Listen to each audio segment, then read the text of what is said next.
Parents, how did your child unexpectedly lose their life? My then 13-year-old son saw on the internet that nutmeg can get you high, so he mixed 5 tablespoons of it into a glass of water, drank it, and went into cardiac arrest about half an hour later. Nutmeg comes from the myristica plant, which is the same plant that mace comes from.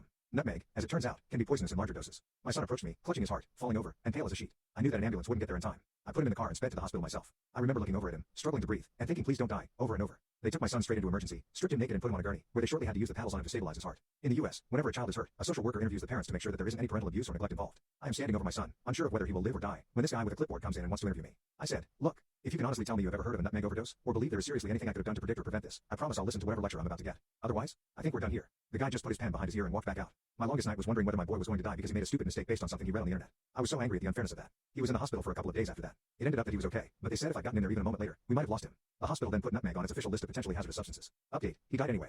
He took his life at the age of 24. This was one of 5 times I saved his life, only for him to die anyway.